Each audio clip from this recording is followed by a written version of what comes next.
Hi, everybody. Okay, we are ready to go.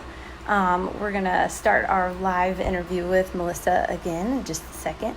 We're really excited to have Melissa join us today, and here she is.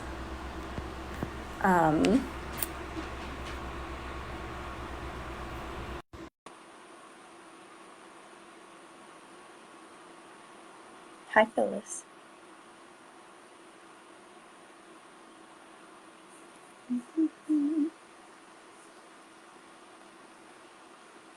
Ed. Hi. Hi, how are you? Good. Good. Sorry about that. No, Facebook it's is total. not, or No, I totally understand. Uh, um, Yay. Here we are. so This it's is good to great. have you. Yes. Yay. So I deleted our first couple attempts, so we're starting Okay. anew for anybody Great. who is joining in now or later. So Okay. hi. Hi. So we chose your book this month Mhm. by popular request, and usually, I'll be honest, usually I just pick random books Yeah. that are interesting to me, and this was already on my radar, but a lot of people had mentioned it, and of course I wanted to read it because I know your sister, so Oh, that's exciting yes, to that's me. right. Yeah, but to get started, I wondered if you could tell us just a little bit about yourself and why you chose to write the book. And in that, if you wouldn't mind, because the Hive is such a broad group of people from various backgrounds, could you tell us a little bit about what it means to be a Mennonite? Because that's a heavy part of what you talk about in your book, and it's, your theology. If you Sure. could just graze that a little bit. Yeah, sure. I'd love to. So I started off this project writing. It really began with 3 different book reviews that I did for a couple for Mennonite publications, one for a different publication, and it seemed, and this is not unusual for Mennonites who are pacifists to be writing books in this vein about sort of what do we do with violence in the Old Testament, and Right. and so that was the theme of these books that I was reviewing, and I felt I felt kind of like a jerk at the end because each of these books just something always seemed a little off, and learned a lot from them, and then I thought, this is probably one of those situations where they say, instead of just complaining about everybody else's things, maybe if you think you could do this so much better, maybe you should give it a try yourself.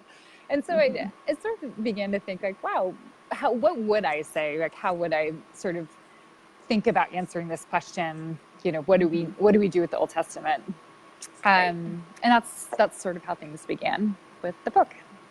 Yeah. Yeah, because I like how, I don't remember. I think it was in the preface when people were saying, read this book that it talks about how you don't dance around the hard stuff and the violence, because I think a lot of people shy away from the Old Testament because they find it to be a really violent collection of books and letters. Right.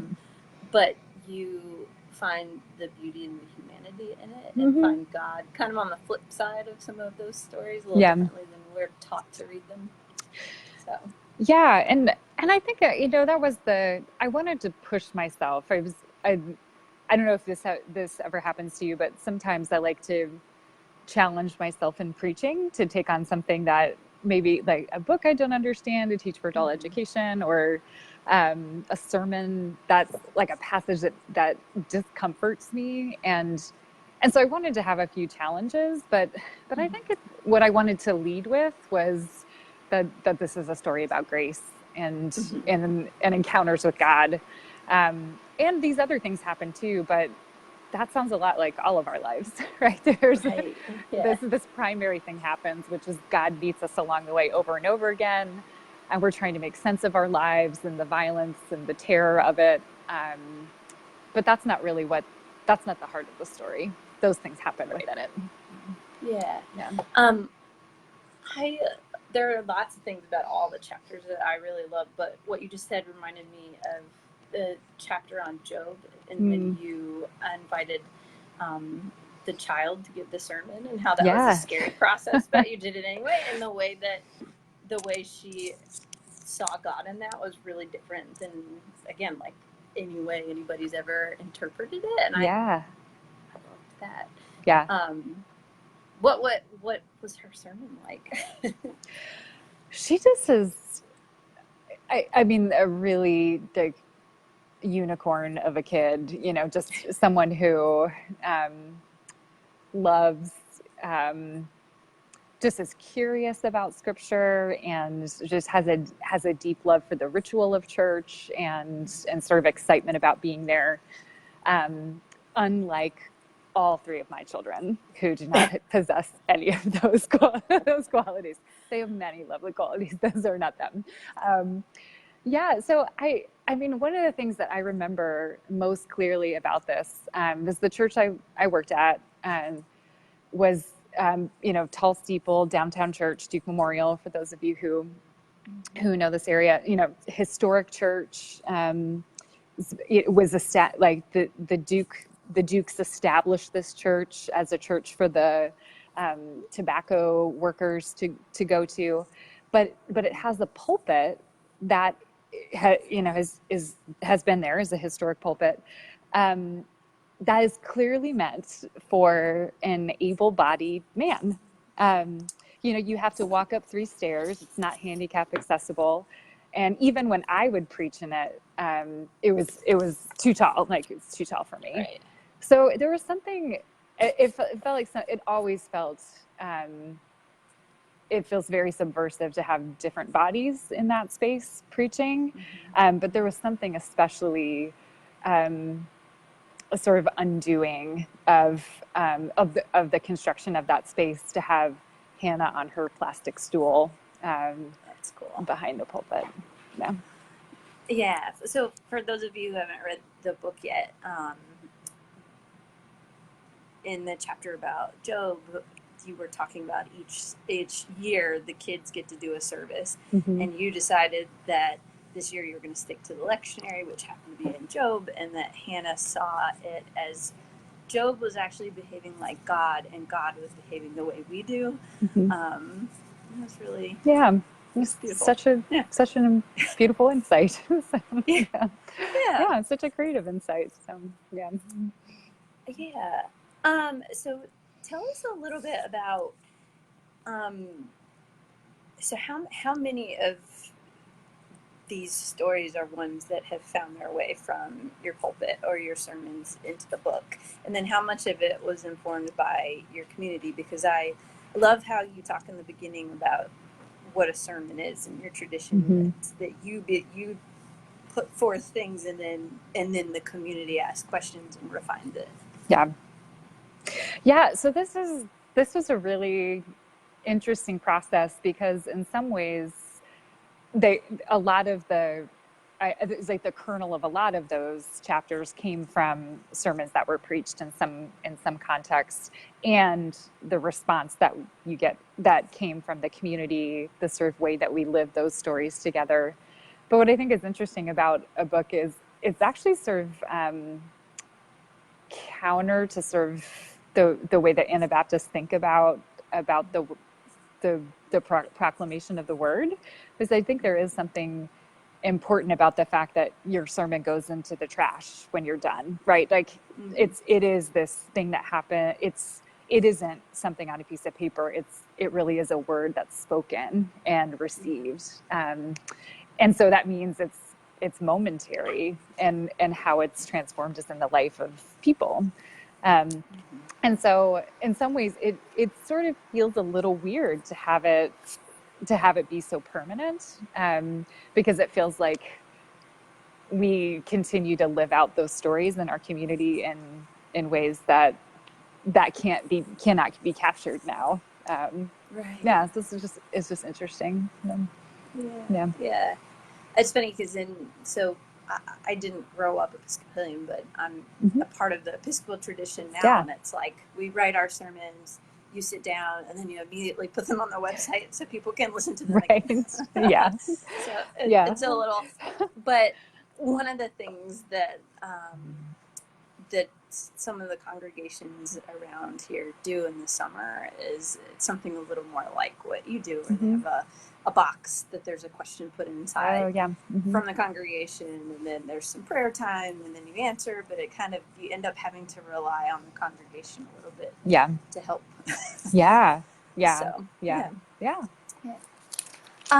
Well, what was, and those of you who are watching, if you have questions, I have my computer up too so that I can hopefully see questions at the same time.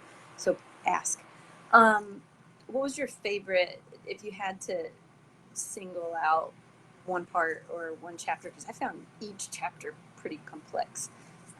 What would be your favorite part or chapter of the book? I think that the story of the Amalekites and the relationship to Esau. So, if you haven't read the book, these are the people who the nation in tribe in the land that becomes Israel, who are supposed to war against the Israelites for all time. There's like the generational enemies of the Israelites. And I mean, I think for me, it's one of the most troubling stories, right? Because it's not even, we do violence to each other, but what does it mean to have that embedded in a people? And so I wanted to, I went into that chapter fearfully, and and I have never preached that story before, so that was brand new work for me.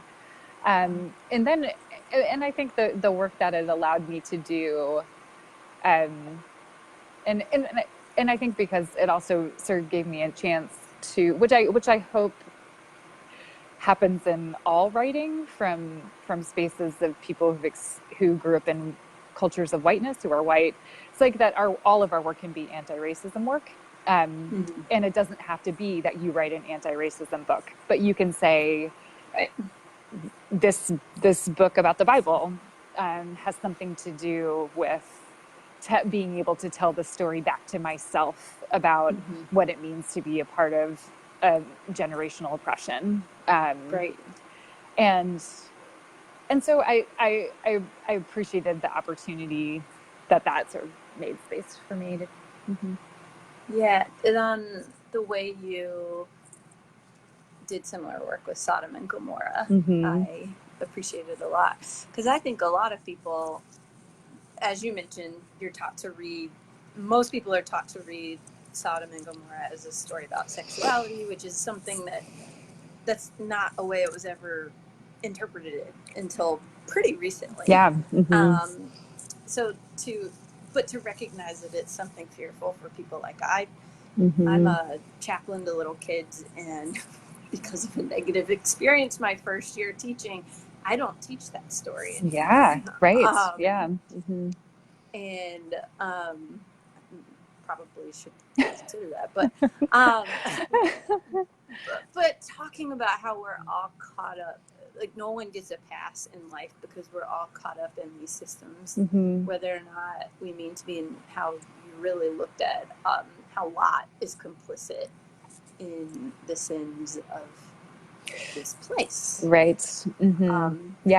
But one thing I found myself wondering is how you would unpack it. You don't have to answer this if you don't want to.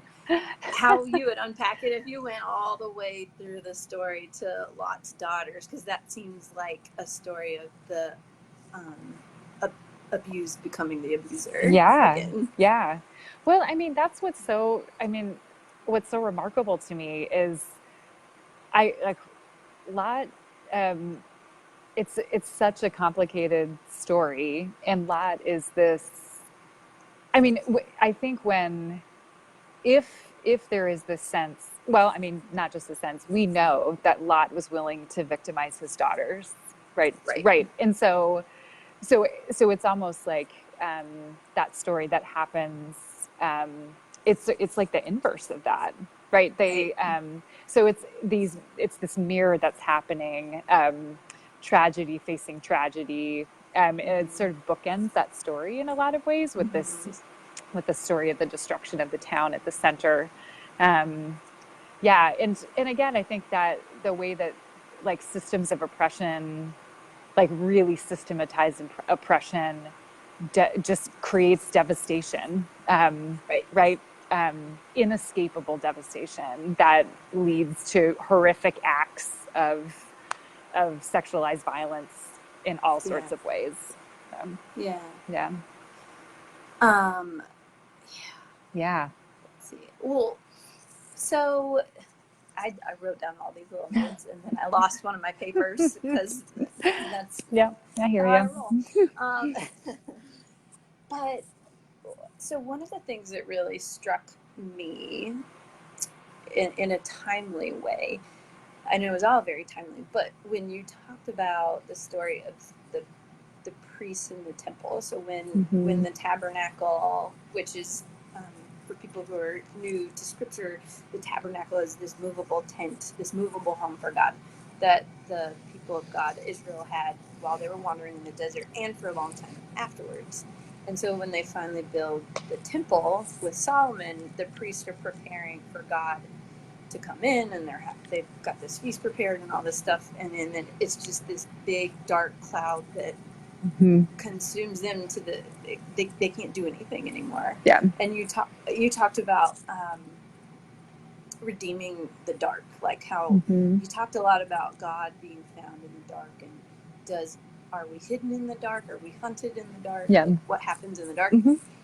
Which I found beautifully appropriate because in Christian theology, usually dark is bad and light is good, and that's really problematic. Right. Especially now when we have the rise of white supremacy. Right. It's always been problematic in our country. Yeah. Yeah. And I've looked for ways to unpack that and have struggled with it, and I thought that was really beautiful. Yeah. So how would you encourage people to push into that as an act of liberation for their neighbors, I guess, and themselves? Yeah, I think that's absolutely right. And that again, all of our work can be anti-racism, anti-oppression work, and that is certainly what I had in mind writing that. I don't need to lecture people about the metaphors of light being good and dark being bad and how that's formed racial consciousness over time. You just do it, right? And so I hoped and appreciate you calling that out because that was my hope for that chapter. Yeah, and so I hope that we can, in our own personal religious practice and our church communities, we can be attentive to the kind of metaphors that shape the worlds that we're a part of. And so if we are consistently, what is the language that we use to describe people in our communities, and what are, how do we, I think this goes to from LGBTQ people in our churches to intentionality about this question: is light always good and white is always good? And yeah, and so that can begin a conversation about reshaping a metaphorical world we're a part of. Yeah. I thought that was, I liked that a lot. Like I will spend a lot of time thinking about that. Because again, well, and before that, or in that same chapter when you were talking about the Dutch Jewish woman who decided to stay with her people, and probably knowing that would get her killed, and it did. Yep. But what does it mean to, how does Scripture teach us what it means about the slow redemption of God for our world? Yeah. That it's slow and we're impatient. I think that's one reason that living in our country is hard right now, because even 4 years is too slow for us. Sure. Yeah. We want to speed things up. We want to. We actually don't want redemption for people we perceive as bad guys. Yeah. No, I think that's absolutely true. And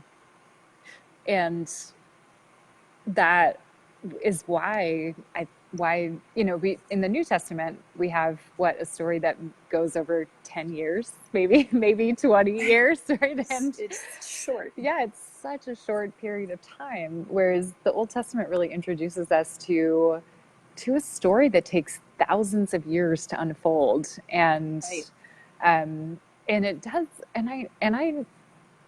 I feel confident about this, that it is the story of the constant redemption of things, to not leave things behind, and and that all things are being drawn together slowly, and so I think especially for Christians who do often center our lives around this second quarter, or the remaining quarter of the Bible. The first three quarters of the Bible can be, yeah, and such an important discipline for us in that way. With my students, which again, they're little kids. I mean, Yeah. they're pre-K through fifth grade. Mhm. So with the older kids, I teach an Old Testament class. And the first thing I always do is hold up the whole Bible for them, and I show them where the Old Testament stops and the New Testament starts. And this is important. And then I tell them, we're not going to even scratch the surface of this. There's so much here. Yep. Yeah. There's still times where I'll read something in the Old Testament, like, I know I've read this before. I must have at some point, but this actually sounds brand new to me. Crazy. So much stuff in there. So, yeah. Let's see. Well, before I ask any other questions, just a funny one though was, I don't know if you remember this phrase, but there was one phrase in the whole book that made me really giggle when you talked about how God is not a cosmic janitor. Yeah. Part. What did that just like come to you? Yeah, I don't know where that came from, but I feel like it's a helpful metaphor. Yeah.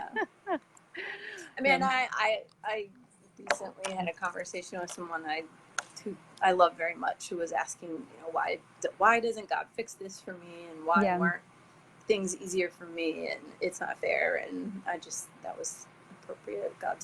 I don't think that he'd appreciate me telling him right now that God's not a cosmic janitor, but maybe when he's on the other side of it. Right. I felt like God is like a cosmic mother of 3 children, always picking, maybe was too passive aggressive for Brent, but that would have worked just as well. So. That's the kind of mother I sometimes am. Yeah, yeah, that's right.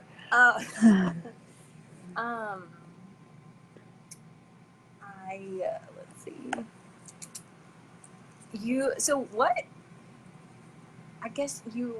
Was it just from reading the Psalms that made you spend time paying attention to birds? So again, for people who haven't read the book, you write a lot about this discipline of taking time to always stop and watch the birds, and how that brought up all kinds of things for you. And I kind of took it as being based in a psalm. Right. Yeah. I was reading the psalm that talks about the swallows and sparrows making nests in the temple. And it's just one of those things, I think, one of those lines we sort of run over. And I just thought, I have no idea what that is talking about.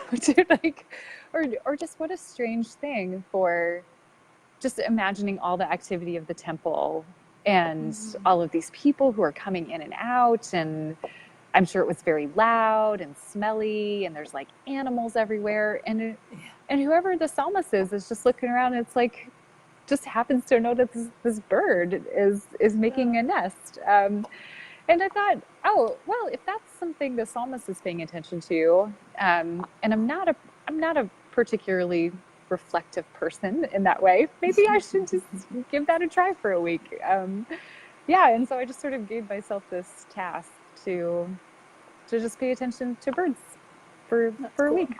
And then you ended the week with a bird in your house. I did. Yeah, it was such a strange experience. Cool. Yeah. It made me wonder what it might be like to spend a week finding a way to be more present, because one thing I constantly know is this spiritual discipline I don't have a lot of. That's bad grammar, but is being present. I really struggle with that, like as a mom and as a woman who has, like 2 or 3 jobs, and I a wife and a Right. mom, and I have to clean the house and I have to cook dinner, and I'm not present to anything, especially when my kids want me to play. Right. So I wondered if instead of always telling myself be present, maybe it makes more sense to pick something a little more simple, like pay attention to the birds and see how that shapes your being present. Yeah. Another thing I started to do after watching the birds for a week is I would do prayer walks around the neighborhood of our church. But instead of sort of praying about things, I would just notice beautiful things along the way. And that would be, it was, I think, just giving gratitude for our neighborhood and for what people walk by every day, and sort of what becomes a part of their world as they go. And so, which, you know, that's 30 minutes instead of a whole week, which is a little bit easier to manage. But yeah. Right. One thing that I found really beautiful about your book, you do a good job of painting pictures, but I think because I'm from Raleigh, and I see a couple people who are on here watching who are from Raleigh, like that sense of space just made it really come alive to me when you're talking about being on the corner of this street or, you know, walking here. And I really loved at the beginning of the book you talking about your work at the Islamic Center. I used to be a chaplain across the street at Meredith College, and so we would go over there and would do that for seminary classes too. And I found that they were the most hospitable people that I've ever met. Yeah. Like, generally, like Muslim people there and Muslim people that I've met abroad. And it made me think about if we would take time to engage in our stories together and realize that, you know, the Old Testament is something we share with a good old chunk of the faithful world, even if they don't practice our religion. Yeah. You know, what might that be like? Yeah. Yeah. And I mean, and I think that was, you know, when when we go for prayer night or for prayer, and then in the evening, someone who does work with guests will sort of gather us around and share a little bit about Islam, and to hear them say all the names of the people who are a part of our story, including Mary, you know, and she's super esteemed. Right. And the prophet Jesus and Abraham, and, you know, so it just is, I think it is interesting that in the Venn diagram of what we share in the Abrahamic religions, to know that we are actually drawn in much closer to our Muslim neighbors who share those stories than people who have no religious background. Like that's, we actually, there is something sort of drawing us in, and ways to cultivate that, those relationships, and just seems like a thing we should do right now. Do you find that your proximity and relationship to the Muslims in Raleigh help you unpack your scripture and helped you write this book, or help you think about sermons and things like that? I mean, I guess, do you specifically ever come to people with questions? Sure. How do you view this? Yeah, I mean, sometimes I think I think both because my training was in Second Temple Judaism, so I have a sort of better sort of sense of the landscape of the Talmud and the rabbis, right? But also, I think just the way that the way that Muslims interpret their holy scriptures, the Quran, even things like it has to be recited in Arabic, right? So even the recitation is not able to be received from me in that form, and it can be translated. And so there's always like this, I think though that, it's the interpretive world feels much more, much more difficult for me to sort of find as a resource in that way. Whereas because Judaism and Christianity, I mean, you know, you're so intertwined. For like a really long time in some ways. or maybe, there we have that saying, the ways that never parted, Right. that it certainly feels like there's more for me to sort of hold on to there. Yeah. Mm-hmm. Yeah. And I the way you drew on rabbinical scholarship Mm-hmm. was really great. But one thing that I noticed was, especially maybe more towards the end, um, with the story of like the bird and Jesus talking about the sparrows, Mm-hmm. and how maybe he was thinking of this same text, Sure. Mm-hmm. and then the way you drew a line from Ruth to Jesus, and everybody draws a line from Ruth to Jesus because that line is Right. there, like she's in his, Sure. ancestry. But the way you talked about Ruth leaving her family for friendship and Jesus leaving his family for friendship and discipleship, Mm-hmm. that was a comparison I've never seen anybody make. But it made me think of how when you read the Old Testament, even if you're setting out to write a book on the Old Testament, if if you love the stories of Jesus, you can't help but connect them. Yeah. Mm-hmm. Yeah, and I went into this just with the editorial team at Herald Press saying, I think the main focus or the main intention for me is that I don't want to use Jesus to correct stories or to make it easy to sort of get out of the complications. And because I think when that happens, it usually means that we just don't read the stories in the Old Testament carefully. Right. And I really think that because I say this in the introduction, I believe that the same God is present in the Old Testament and the New, that the same work, the same work of God extends from one place to the next.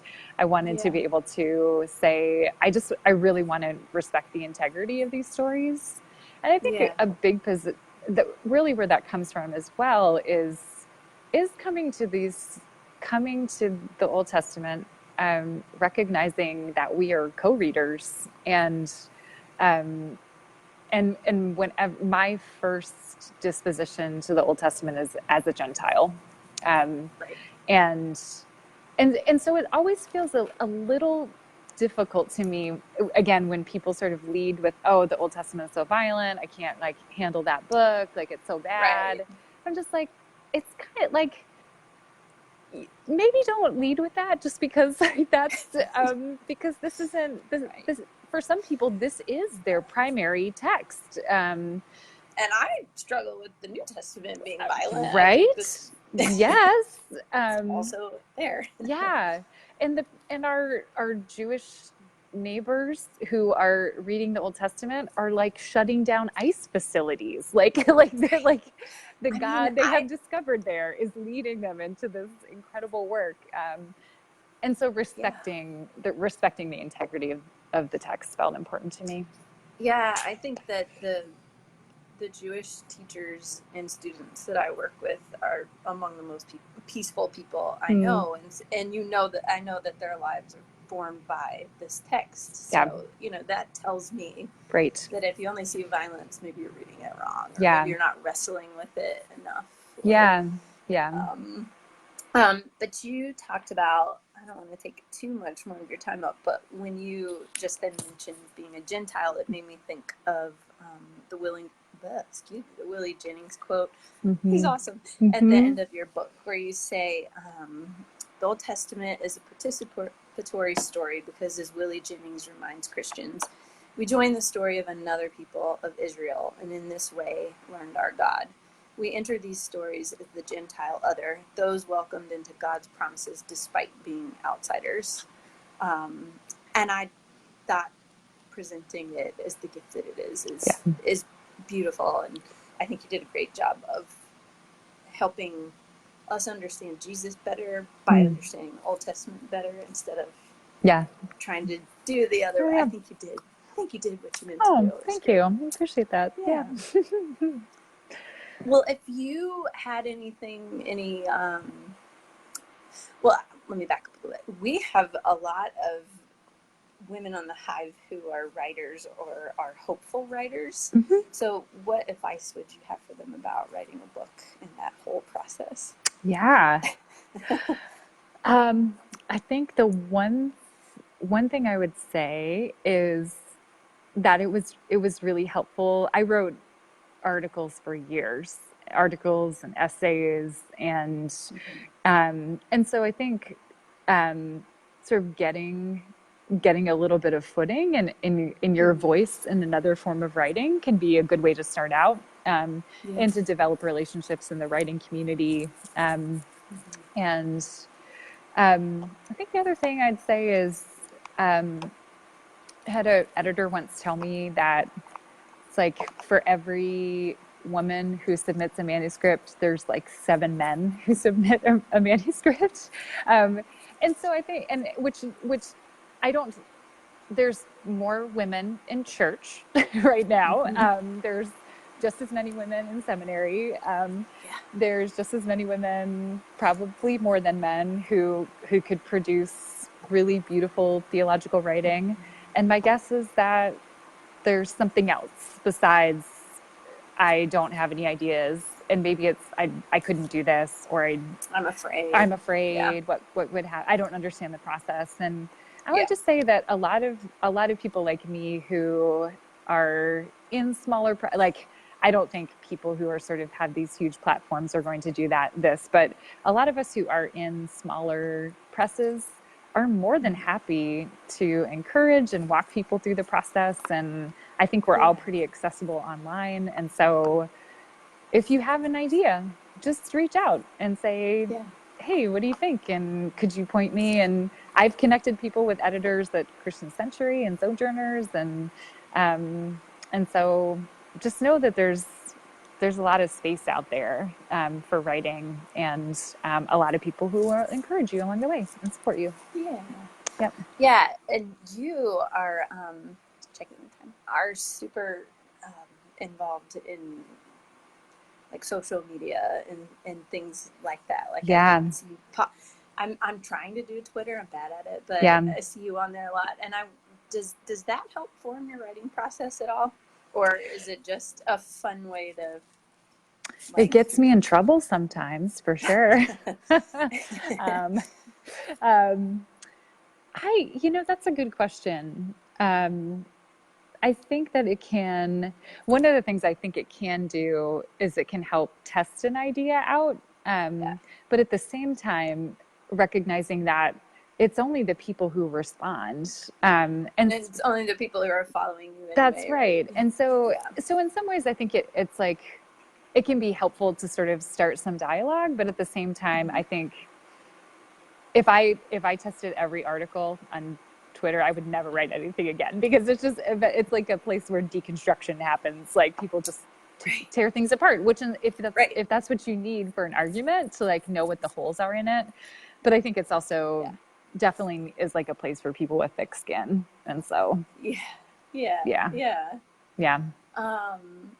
Well, is there anything else that you would like to tell us about your book, or any advice you have for all of us? Oh man. Any advice for you all? I am always grateful when people read something I write. I don't know if people know that it actually, it really does feel like a gift, because you spend all this time on it and you just don't know. I think by the time you get to the final draft, it's like, this is terrible. And you just completely lose perspective, because you've just been like pulling sentences apart. So I think it just, it really does. I think every author just feels very gifted to receive readers, and so it makes me want to be a good writer. So so grateful. Yeah. Well, one more question and I'll let you go. What are you reading right now? What am I reading right now? I am reading a book that I cannot remember the name of. That is about Oh, shoot. I'm going to describe it, and then all of you be like, of course, that book.